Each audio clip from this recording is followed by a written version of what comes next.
Ladies and gentlemen, let me share with you the second habit that silently keeps people poor forever. It is the habit of falling into traps, money traps. These are not accidents. They are designed. They are in the ads you see, the sales in your malls, the apps on your phone, and if you don't recognize them, you will spend your entire life working hard and still end up with nothing. Think carefully. The moment most people get extra money, what do?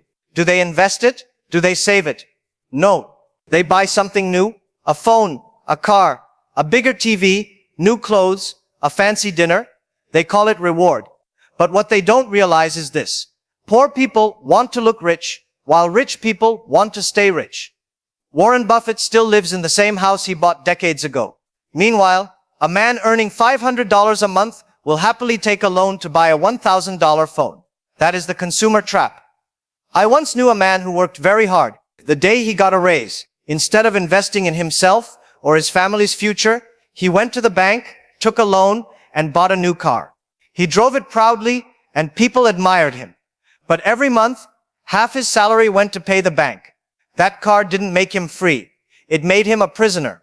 That car didn't make him rich.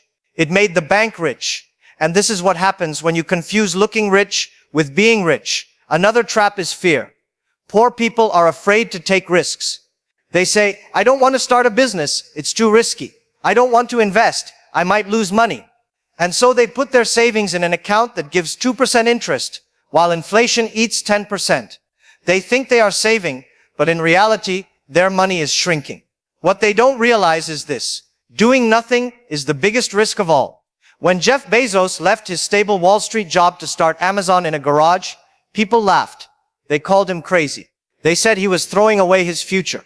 But he understood something most poor people never do. The biggest risk is not failing. The biggest risk is never trying. Today, Amazon is everywhere, and Bezos became one of the richest men in the world. But if he had played safe, he would have stayed comfortable, not wealthy. The third trap is procrastination.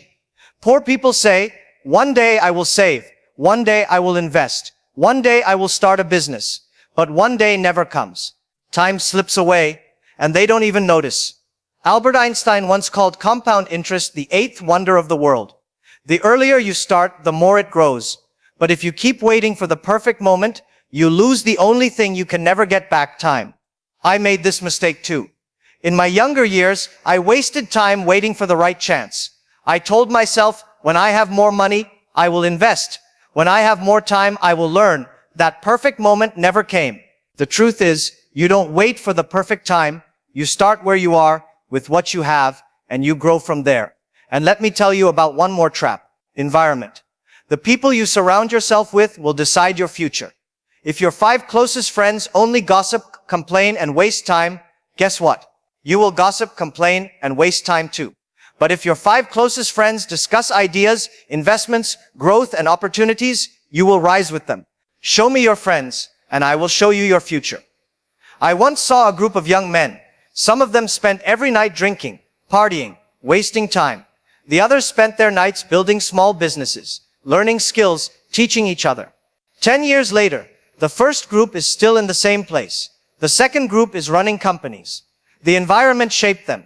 The environment pushed them. And this is why, if you want to change your life, you must first change your circle. Ladies and gentlemen, these traps, consumerism, fear, procrastination, and environment are silent thieves. They don't steal your money all at once. They steal your future slowly while you think you are just living life.